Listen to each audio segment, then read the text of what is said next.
Evangelho de João, capítulo 7, versos 10 a 24. Nos diz assim a palavra de Deus, irmãos. Contudo, depois que os seus irmãos subiram para a festa, ele também subiu, não abertamente, mas em segredo. Na festa, os judeus estavam esperando e perguntavam: onde está aquele homem? Entre a multidão havia muitos boatos a respeito dele. Alguns diziam: é um homem bom. Outros respondiam: não, ele está enganando o povo. Ninguém falava dele em público por medo dos judeus. Quando a festa estava na metade, Jesus subiu ao templo e começou a ensinar. Os judeus ficaram admirados e perguntaram: como foi que esse homem adquiriu tanta instrução sem ter estudado? Jesus respondeu: o meu ensino não é de mim mesmo, vem daquele que me enviou. Se alguém decidir fazer a vontade de Deus, descobrirá se o meu ensino vem de Deus ou se falo por mim mesmo. Aquele que fala por si mesmo busca a sua própria glória, mas aquele que busca a glória de quem o enviou, este é verdadeiro. Não há nada de falso a seu respeito. Moisés não deu a lei a vocês? No entanto, nenhum de vocês lhe obedece. Por que vocês procuram matar-me?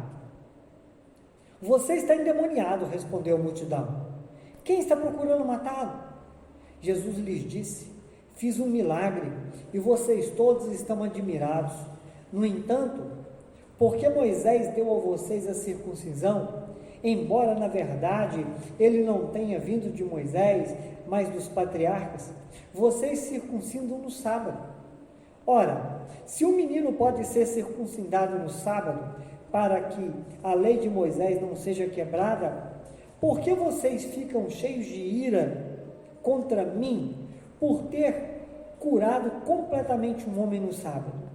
Não julguem apenas pela aparência, mas façam julgamentos justos. Pai, que Tua palavra encontre o nosso coração e transforme a nossa vida para a glória do Teu nome. Amém. Queridos irmãos, hoje nós temos um tema que é o seguinte: enganados com a própria aparência, mesmo diante da luz. Já viu quando a pessoa se acha, né? Acho que todo mundo conhece alguém que se acha. Aliás, está sendo dito por aí, né? E eu ouvi dizer que nas Olimpíadas alguém se destacou por se achar demais, né? Teve lá uma modalidade, eu não sei pronunciar bem, de dança, né? E me parece que uma pessoa que dançou lá, participou, não tinha nenhuma condição de fazer aquilo e virou comentário no mundo inteiro, né? Enquanto os críticos dizem: olha, ela não sabe do que se trata, ela continua dizendo que sim, ela entende do negócio, né? Apesar de ter ganhado muitos zeros ali na sua avaliação. É um problema sério quando uma pessoa se acha. O que nós vamos ver aqui, irmãos, é que os judeus se achavam. Mas note, não tem aquela medida que você faz assim: fulano é acima da média, né? Quer dizer, você tem uma média e a pessoa supera a média, né? Tá bem. Não tira um 10, mas tira um 8,5, tira um 9. Os judeus, eles se achavam acima do máximo. Eles se achavam melhores que o próprio Jesus. É isso que o texto está mostrando. Ora, o que antecede esse relato, irmãos, para a gente pensar um pouco aqui? É que no capítulo 6, Jesus está sendo abandonado por muitos seguidores. Muitas pessoas estão deixando de seguir Jesus. Por quê? Em vez de satisfazer os interesses daquelas pessoas que queriam ver milagres, Jesus estava falando para eles de verdades eternas. E eles não estavam satisfeitos por ouvir verdades, afinal de contas, eles queriam milagres. Tanto que naquele momento Jesus chegou a perguntar para os seus discípulos: olha, porventura vocês não querem recuar também? E Pedro sabiamente disse: Senhor, para onde iremos nós, se só tu tens as palavras de vida eterna? O capítulo 7 começa, e o início dele já falando sobre o propósito dos principais judeus de querer matar Jesus. E Jesus, ele deixa claro o motivo dessa perseguição. No verso 7, a Bíblia vai dizer que Jesus faz a seguinte afirmação: eu o acuso de fazer o mal.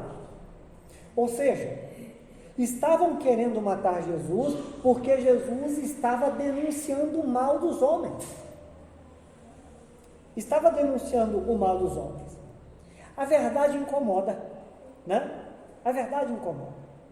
Viver a verdade não é fácil, irmãos, porque a verdade incomoda. Falar a verdade também não é fácil, porque a verdade incomoda. E como foi observado na mensagem do domingo passado, onde teve uma ênfase sobre a perseguição, na medida em que você começa a expor a verdade, a falar da verdade, a difundir a verdade, você pode se tornar perseguido também, porque você está falando a verdade. A verdade incomoda. E o mundo odeia a luz. Não estejamos iludidos quanto a isso, irmãos. O mundo odeia a luz. Mas vamos lembrar que ainda no capítulo 6, Jesus tinha deixado claro, e Jesus falou isso abertamente para eles. Jesus falou assim: olha, vocês estão me procurando por causa da multiplicação de pães. Vocês estão me procurando porque eu multipliquei pães ali atrás. É por isso que vocês estão aqui. Mas observe uma coisa, irmãos. Olha uma afirmação que Jesus faz para eles, muito importante. Jesus fala assim: olha, usem a energia de vocês, gastem a vida de vocês, buscando o alimento que permanece para a vida eterna. Jesus diz: olha, vocês estão buscando coisas que passam, mas vocês devem gastar as energias de vocês, buscando coisas que permanecem. Esse é o contexto da intriga, o porquê que eles estavam incomodados e insatisfeitos com Jesus, queridos irmãos. Aliás, por que não mencionar aqui, a respeito dessa fala de Jesus, sobre um evento que aconteceu e é claro que todos esperavam, mas a notícia corre muito rápido, né? E todo mundo fica pensando: morreu uma pessoa importante da comunicação no Brasil, Silvio Santos. Mas tem uma coisa interessante, irmãos. Tem um trechinho de uma música que ele fez, que dizia assim: agora é hora de alegria, vamos sorrir e cantar. Preste atenção nessa parte. Do mundo não se leva nada, vamos sorrir e cantar. É interessante, porque ele agora acabou de viver exatamente o que ele cantou durante muitos anos da vida dele. Ele se foi e não levou nada. Jesus estava dizendo, e esse é o ensinamento da palavra de Deus: gaste a sua vida buscando aquilo que não perece. Gaste a sua vida se dedicando àquilo que é eterno. Pois bem, queridos, então eles queriam sinais, e Jesus disse: olha, o sinal sou eu. O sinal sou eu. Vocês devem crer para que sejam salvos. Mas então preferiram abandonar do que recebê-lo como Salvador. Um outro ponto a considerar aqui, irmãos, é que o ser humano sempre quer fazer a coisa do seu jeito. Note, os judeus estavam incomodados, muitos que seguiam Jesus até aquele momento da multiplicação de pães, o abandonaram, por quê? Porque a coisa deixou de ser do jeito deles. Bom, já que Jesus não vai multiplicar mais pães, já que Jesus está dizendo que a gente deve recebê-lo como Salvador, que a gente deve recebê-lo como Senhor, então a gente não tem mais disposição de segui-lo. Então vamos viver a nossa vida, vamos viver do nosso jeito, vamos fazer as coisas da nossa forma. Irmãos, não é assim que acontece? O ser humano sempre querendo fazer a coisa do seu próprio jeito. E agora encontramos também os próprios irmãos de Jesus dizendo para ele: ora, se você faz as coisas que faz, por que você não sobe para a festa logo, de imediato no começo dela? Ou seja, eram os irmãos de Jesus querendo ensinar para Jesus como que Jesus deveria agir. É o ser humano querendo dizer para Jesus como que ele deve fazer. Queridos irmãos, isso é importante observar, porque em muitos momentos da minha vida eu percebi que eu desejei muito que Jesus agisse do jeito que eu queria. E talvez você também pode perceber que em alguns momentos da sua vida você insiste que Jesus tome atitudes e faça as coisas do seu jeito. Mas Jesus, ele não acata a palavra dos seus irmãos, Jesus, ele não cede à pressão daquela multidão, e ele continua fazendo tudo do seu jeito, porque ele é a própria sabedoria. Por que ele ouviria o conselho dos homens? Quem daria conselhos para Deus? Aliás, teve um coach que ousou dizer em uma determinada ocasião que ele daria certos conselhos para Jesus. Ora, veja onde chega a soberba do ser humano. Alguém pensar que pode aconselhar aquele que tem como próprio nome o conselheiro. Pois bem, considerando essas coisas, irmãos, nós observamos aqui que a partir do verso 10, Jesus ele sobe à festa, mas não com seus irmãos.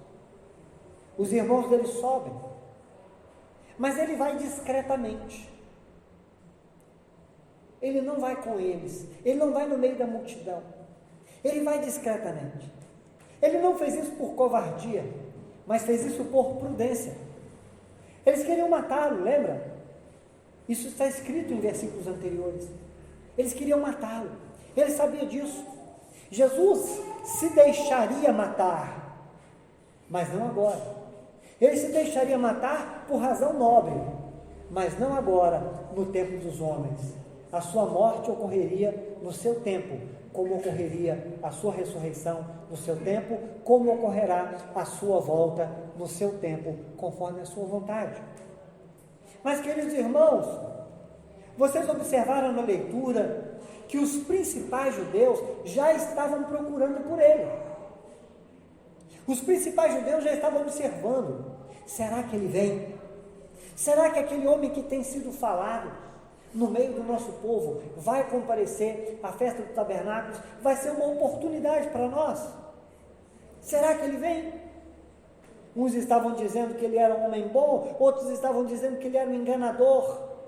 Mas Jesus esperou um momento certo, irmãos, para aparecer.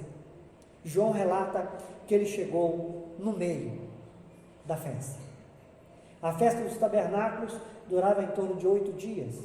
Então, provavelmente no 4º dia, depois de ter observado os acontecimentos ali, numa forma bem discreta, Jesus, ele vai no templo para ensinar. Vai no templo para ensinar. Observe uma coisa aqui. Quando ele se manifesta agora, ele não busca realizar milagres, mas ele busca expor os seus ensinamentos. A Bíblia diz exatamente no verso 14, que na metade da festa, Jesus subiu ao templo e começou a ensinar. Na medida que ele ensinava, não foram pessoas simples e ignorantes, mas foram aquelas pessoas de bom conhecimento que ali estavam, que ficaram espantadas e começaram a dizer: como pode esse homem ter tanta sabedoria? Quem ensinou isso para ele? Por quê, irmãos? Porque normalmente os rabinos, eles tinham uma tradição que era conhecida. Todo mestre, ele tinha sido discípulo de outros mestres. Então se tornava do conhecimento daquele meio religioso que aquele que estava ali era um bom aluno daquele mestre, e de repente, em dado momento, aquele aluno se tornava um mestre também. Todo mundo tinha uma história, uma trajetória. Então chega ali Jesus falando com muita sabedoria e conhecimento, e todos ficaram espantados. Como pode ele ser tão estudado? Ele não é de nenhuma escola rabínica que conhecemos, ele não estudou aos pés de nenhum mestre, ele não recebeu um reconhecimento oficial no nosso meio, ele não tem diploma, certificado, ele não tem. Pois bem, ficaram admirados, não entendiam como aquele homem sem formação comum tinha tanta eloquência. Eles não gostaram da mensagem, mas eles não puderam negar a riqueza e o impacto que sofreram quando ouviram Jesus ensinar. Então, irmãos, sabedor de todas as coisas, Jesus começa a esclarecer, a partir do versículo 16, sobre a sua origem e sobre a origem do seu conhecimento. Jesus falou assim: olha, o meu ensino é superior. Ele não veio daqui mesmo, não. Não é algo que eu aprendi com os mestres de vocês. O meu ensino, ele é puramente do alto. Ele é puramente celestial. Ele já havia declarado no capítulo 5 que ele e o Pai eram um nas obras que realizava. E agora ele está dizendo, falou assim: olha, eu estou aqui trazendo uma palavra pura, uma palavra divina para vocês. Então nós vemos aqui, irmãos, que há uma grande diferença entre opinião e palavra de Deus, e nós precisamos entender isso em nome de Jesus. A vida cristã não se baseia no que nós achamos. A vida cristã se baseia no que a revelação traz. Eles ficaram chocados com aquela sabedoria. E Jesus acrescenta uma coisa. Ele diz assim: olha, quem quiser fazer a vontade de Deus, saberá se o meu ensino vem dele. No versículo 17, Jesus falou. Devemos considerar essa expressão, quem quiser. Sabe por quê, irmãos? Vamos entender uma coisa no nosso coração. É preciso ter disposição para viver em Cristo. É preciso ter disposição. Como que a gente vai crescer na graça e no conhecimento do Senhor, irmãos? Como? Se não pelos meios que Ele nos concede. Como que eu vou ter uma vida espiritual fortalecida na força do Senhor? Se eu não oro, se eu não coloco a minha vida diante de Deus todos os dias. Como que eu vou ser fortalecido espiritualmente se eu não clamo, se eu não abro meu coração diante de Deus? Como que eu vou ser alimentado espiritualmente se eu desprezo a palavra de Deus? Se eu não leio, se eu não procuro saber, se eu não procuro conhecer? Como? Não tem como. É por isso que Jesus ele diz: olha, quem quiser fazer a vontade de Deus saberá. Quem não se dedica às coisas espirituais, irmãos, continua menino na fé, não cresce. Continua dependente somente de leite, não cresce, não amadurece. É isso que Jesus está dizendo nessa afirmação: olha, quem quiser fazer a vontade de Deus, vai entender, vai discernir que o ensino que eu trago é o real, é o verdadeiro. Jesus estava ali já desafiando aqueles homens, para que eles pudessem abrir os ouvidos e que pudessem ouvir o que ele estava ensinando. É preciso ter disposição, irmãos. É verdade que não é pela nossa força, é pela graça de Deus. Agora veja, Ele nos concede a graça, mas a pergunta é: o que nós fazemos dessa graça que recebemos? Deus te dá do Espírito dEle. Deus desperta o seu coração para que você se volte para Ele. Deus desperta o seu coração, abra a sua mente para que você comece a entender as coisas sobrenaturais dEle. E de repente você pega e abandona tudo isso, faz pouco caso de tudo isso. O que fazemos da graça que recebemos de Deus? O que fazemos da graça que recebemos de Deus? Não podemos, irmãos, ser desleixados com as coisas espirituais. Precisamos buscar um avivamento espiritual, irmãos. Precisamos buscar isso. Precisamos desejar um fortalecimento do Senhor na nossa vida. É a graça de Deus disponível a nós, que já fomos alcançados por Ele, que já tocou o nosso coração, já abriu nossos olhos para ver, já abriu nossos ouvidos para que pudéssemos ouvir, já abriu o nosso coração para que pudéssemos receber e ter do seu Espírito. Mas a pergunta é: e agora? Vamos ficar entretidos com a nossa vida comum? Vamos ficar entretidos com as coisas do dia a dia? E se sobrar algum tempo, e se eu tiver vontade, eu vou fazer alguma coisa para glorificar a Deus e para meu elevo espiritual.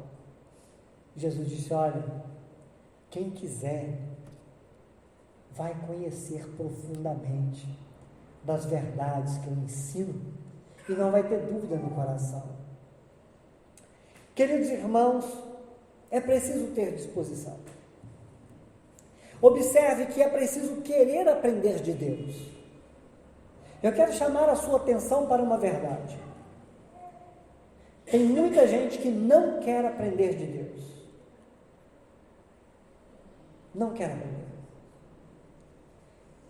Você pode notar que diante das dificuldades, em coisas comuns da vida, nós podemos simplesmente não querer aprender alguma coisa. Eu não quero, eu não tenho paciência. Eu não quero me esforçar, não quero prestar atenção, não quero me dedicar. Existem pessoas que não querem aprender. Não querem. E devemos entender que Ele quer se revelar a nós com profundidade. Ele quer revelar a nós a sua verdade em plenitude. Mas nós precisamos desejar a verdade. Precisamos querer conhecer, desejar mais do Senhor. Quando você lê um salmo como esse Salmo 119, você vai perceber na imensidão de versículos que ele tem, o desejo do salmista pela palavra de Deus. Devemos desejar, irmãos, a palavra de Deus. Mas por que Jesus estava falando dessa forma com eles? Porque Jesus já havia falado no capítulo 5, no verso 40, que eles não queriam ir até Jesus para ter vida. Ou seja, eles não queriam saber a verdade. Lamentavelmente, existem pessoas que não querem saber a verdade. Mas, Jesus ele começa então, irmão, no verso 18. No verso 18, olha só o que diz: aquele que fala de si mesmo busca a sua própria glória, mas aquele que busca a glória de quem o enviou, esse é verdadeiro, e não há de falso, nada de falso a seu respeito. Jesus está mostrando uma diferença entre ele e os soberbos. Ora, há muita mensagem em nome de Deus, irmãos, que não é mensagem de Deus. São homens que pregam sobre si mesmos. São homens que pregam suas ideologias. Homens de Deus de verdade, eles buscam glorificar a Deus e não a si mesmos. Jesus estava ali afirmando que ele não estava em busca de glória especial para si naquele momento que estava ali como o Verbo encarnado. Mas ele estava buscando restabelecer a harmonia entre criatura e Criador. Estabelecer a ordem das coisas. Colocar o homem no seu devido lugar. E Deus no seu devido lugar. É o homem entendendo que não é Deus. E entendendo que ele precisa reverenciar o Criador. Então Jesus mostra, olha, o homem precisa entender que o que eu estou dizendo aqui é uma verdade para que Deus seja glorificado, para que o homem deixe de confiar em si mesmo e volte a sua confiança para Deus. Amados irmãos, Jesus então começa a fazer ali uma observação que foi chocante para aqueles homens. Jesus ele começa a mostrar sobre a sua contradição. Parece que ele muda de fase, parece que ele muda de assunto de repente, mas não foi. Foi de propósito e tinha um objetivo muito específico. Queridos, olha o que Jesus faz. Jesus fala para eles assim, versos 19 e 20, olha, Moisés deu a lei para vocês, mas vocês não obedecem à lei que ele vos deu. E é onde ele faz a pergunta, por que vocês estão querendo me matar? Queridos irmãos, isso aqui é a maior afronta que um judeu, principalmente daqueles da classe alta, poderia ouvir. Porque eles eram muito dedicados em observar a lei. Eles eram muito dedicados em fazer isso. Mas Jesus fala para eles, olha, vocês não obedecem à lei. Vamos entender isso.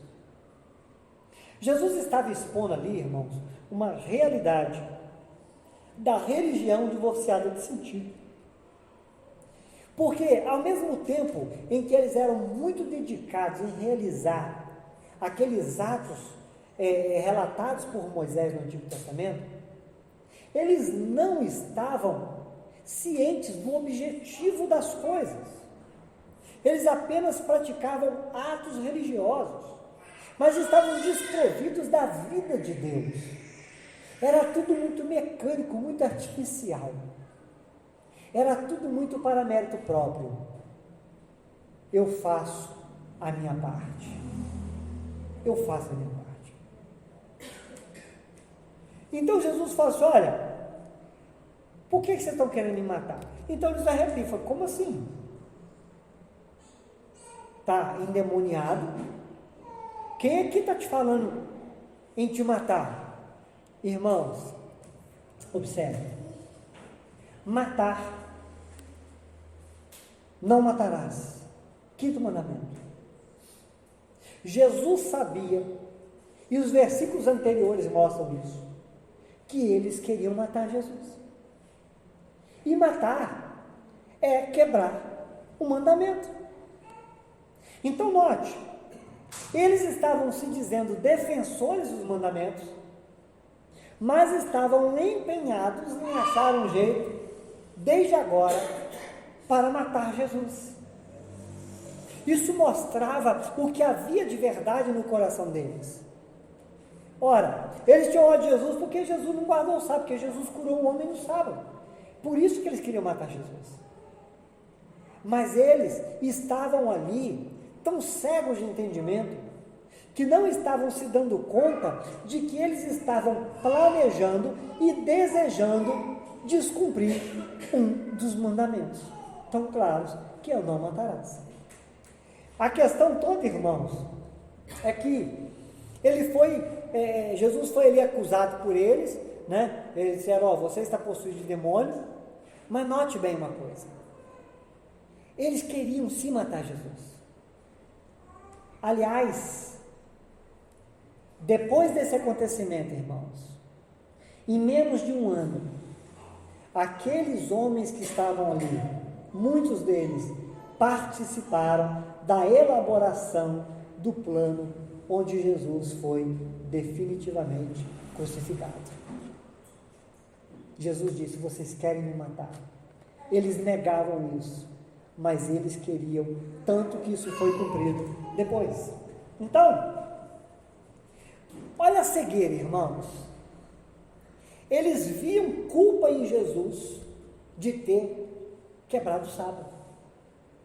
Mas eles não enxergavam a própria maldade, que consistia em planejar e desejar descumprir a lei que eles defendiam arduamente. Estão notando o que é uma cegueira espiritual? Isso é uma cegueira espiritual. Agora, Jesus esclarece, irmãos, sobre a indignação dos judeus. Ele vai dizer abertamente agora, no verso 21, qual que é o problema do judeu com ele. É como se ele estivesse falando assim, olha, vocês querem me matar e eu vou dizer por quê. É porque, olha, há mais de um ano atrás, já tinha quase um ano e meio, irmão, que Jesus tinha curado aquele paralítico lá no tanque de Betesda. Tinha quase um ano e meio. Jesus está dizendo para ele assim, olha, eu sei porque vocês querem me matar. Eu fiz um milagre no sábado e vocês ficaram admirados. Esse que é o problema de vocês. Jesus esclareceu a situação. Foi porque eu curei aquele homem lá que vocês estão querendo me matar. Aí, irmãos, o que acontece? Jesus fala assim, olha, mas vocês praticam a circuncisão, que foi uma prática desde Abraão, mas que foi estabelecido como uma regra para Israel ali através de Moisés. Mas eu vou falar para vocês uma coisa, Jesus dizendo, né? Quando vocês praticam a circuncisão, isso coincide de cair no dia de sábado, isso é um trabalho. Isso é um trabalho. Então vocês estão quebrando o sábado. Agora, se vocês acham justo praticar a circuncisão no dia de sábado, porque está na lei de Moisés, e vocês fazem isso no sábado, quebrando a lei de não trabalhar no sábado, por que vocês estão achando muito que eu tenha curado um homem completamente num dia de sábado? Foi isso que Jesus argumentou com eles. Em outras palavras, se vocês estão dizendo que eu quebrei o mandamento, vocês também estão quebrando. Sabe o que Jesus estava fazendo aqui, irmãos? Jesus estava chamando, convidando aqueles homens para que eles percebessem os seus próprios erros. Jesus estava dizendo, vocês precisam perceber os seus próprios erros. Irmãos, e aí vem uma exortação, que está no verso 24. Olha o que ele diz: não julguem apenas pela aparência, mas façam julgamentos justos. Uma exortação importante. Porque ele vem dizendo, ó, vocês estão me julgando, porque eu curei uma pessoa no sábado, e vocês praticam a circuncisão no dia de sábado. Não julguem de acordo com as aparências, disse Jesus. Queridos irmãos, Jesus estava trazendo uma palavra pura para aqueles homens, e eles estavam ignorando a mensagem de Jesus, apesar dos sinais que Jesus já tinha apresentado. Nicodemos, por exemplo, já tinha falado, ninguém pode fazer o sinal que você faz se não tiver vindo de Deus, porque Jesus estava fazendo, meus irmãos, milagres maravilhosos, coisas fantásticas, transformar água em vinho, curar paralítico. Ninguém podia fazer tais coisas, e muitos outros milagres Jesus tinha feito. Isso era para provar que ele era o Messias enviado de Deus, e aquelas pessoas não estavam conseguindo acreditar na revelação plena que estava diante deles, e agora estavam julgando Jesus, como se Jesus estivesse se contrapondo à verdade. Irmãos, observe a capacidade do homem. O homem quer julgar Deus. Deus não pode ser Deus se Deus faz isso. Deus não pode ser Deus, não pode existir Deus Deus não existe por causa disso ou por causa daquilo. E muitos vão entrar com argumentos filosóficos, muitos vão entrar com argumentos apelativos,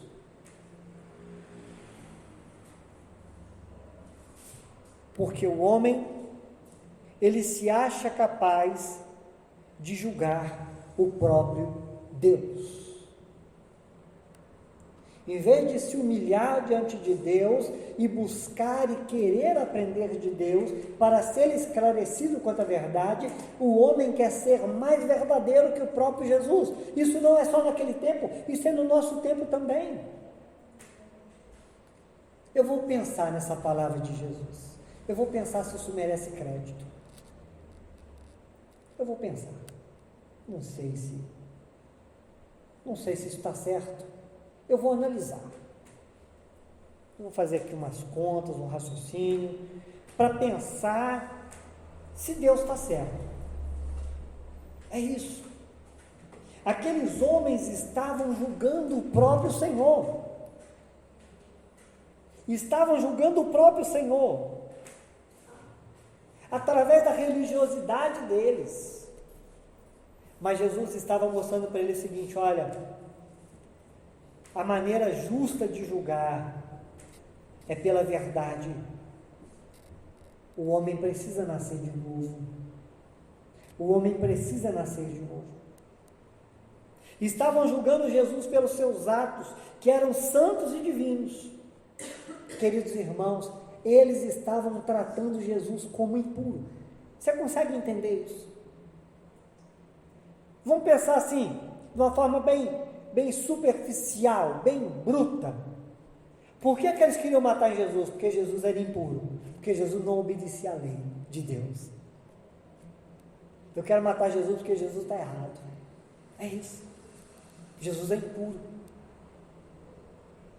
Mas, amados, note, quando Jesus fala de aparência, de não julgar com aparência, a gente conhece um ditado bem comum que diz assim, né, as aparências enganam, não é verdade?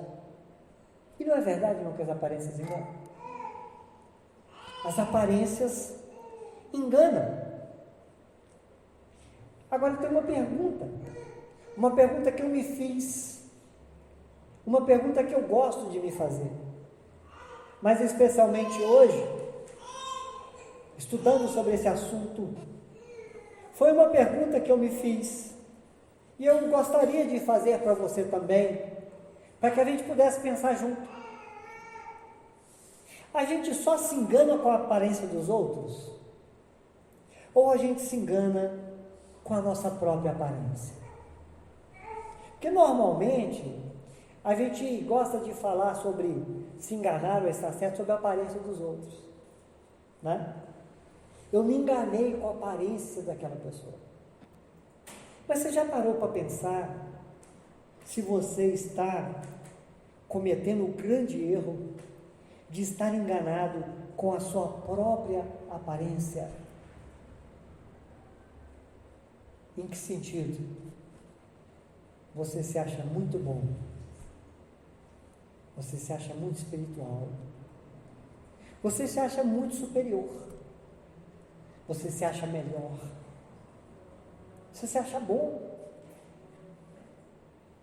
Talvez, irmãos, estejamos enganados com a própria aparência que nós atribuímos a nós mesmos. Jesus estava diante daqueles homens dizendo o seguinte: olha, a luz está aqui, brilhando em frente de vocês, mas vocês não estão enxergando a verdade. Vocês se dizem defensores da verdade, a luz está aqui brilhando nos olhos de vocês, vocês estão ouvindo a voz da luz, vocês estão ouvindo a verdade da boca daquele que é a verdade, vocês estão ouvindo a verdade daquele que é o verbo vivo, e vocês não estão conseguindo aceitar a verdade. Quão grande é a treva do coração de quem se engana com a própria aparência. Eles se achavam bons demais para Jesus. Bons demais.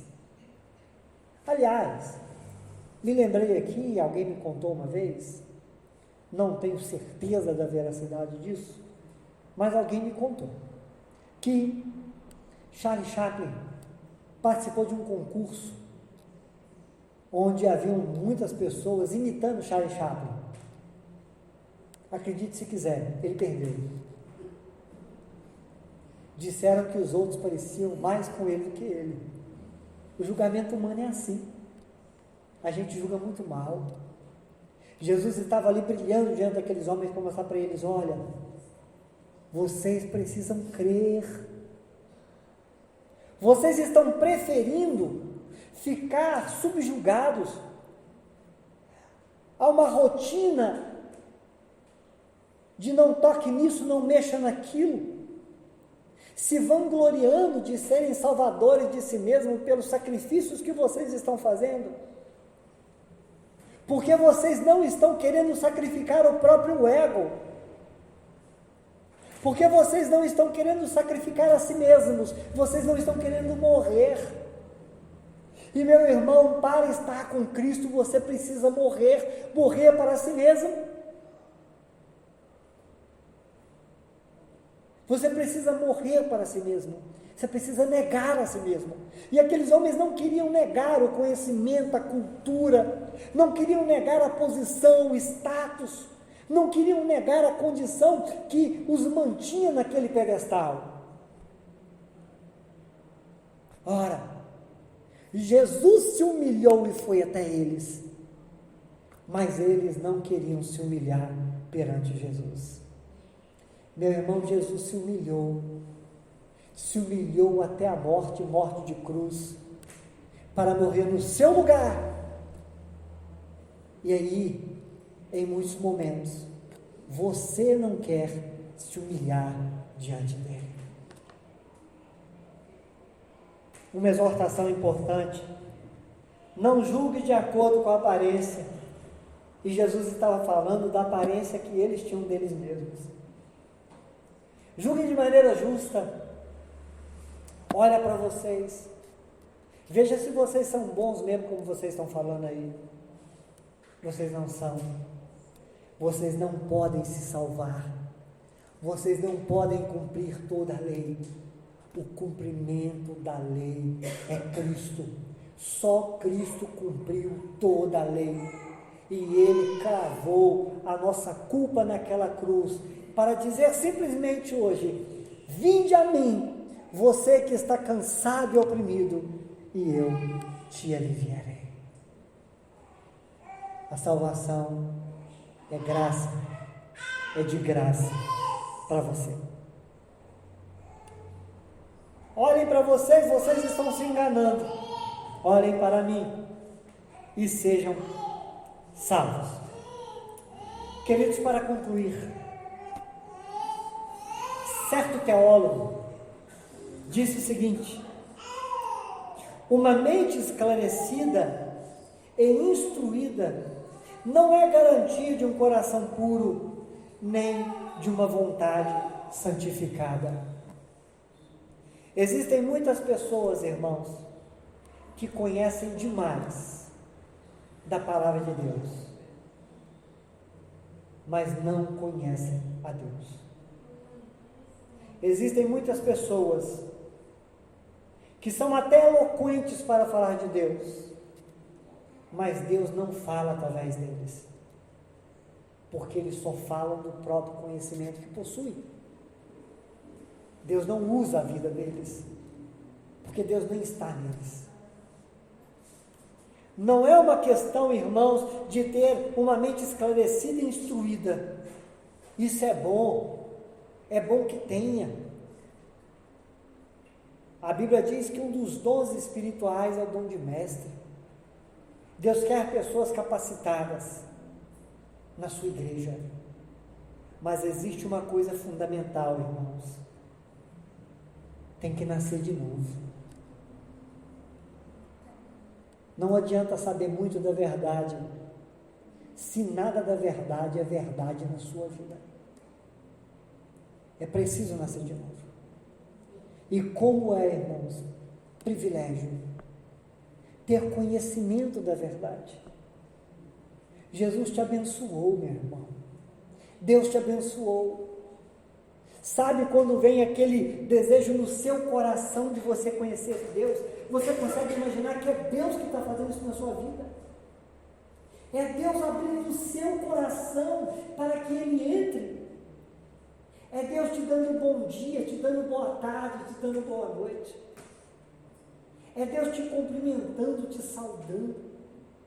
É Deus puxando assunto com você. Você consegue entender a grandeza disso? Quando no seu coração você sente um desejo para falar e conhecer sobre Deus. Quem puxa o assunto é Deus. É Deus que quer conversar com você. É Deus que quer se revelar mais a você. Isso é uma graça maravilhosa. Aqueles judeus estavam diante do próprio Jesus e não quiseram ouvir dele, não quiseram aprender dele, mas quiseram anular Jesus por causa da própria vaidade. Agora, e nós, que estamos aqui, que temos do Espírito de Deus no nosso coração, que temos sentido o toque de Deus no nosso coração, Ele tem procurado falar, Ele tem falado conosco. O que vamos fazer, irmãos? Vamos caminhar com Ele. Vamos ser agradecidos. Vamos usufruir dessa graça maravilhosa, que é o amor de Deus, que se curva para falar com você, que veio até nós, que em Cristo levados foram os nossos pecados, e Ele nos convida para vivermos em comunhão com Ele, nos promete a vida eterna, e nos dá do seu Espírito, para que possamos usufruir da comunhão com o Criador do céu e da terra, que é seu Criador também. Eu quero orar com você. Feche seus olhos, meu irmão. Pai glorioso, Pai bendito, fomos aqui expostos, ó Deus,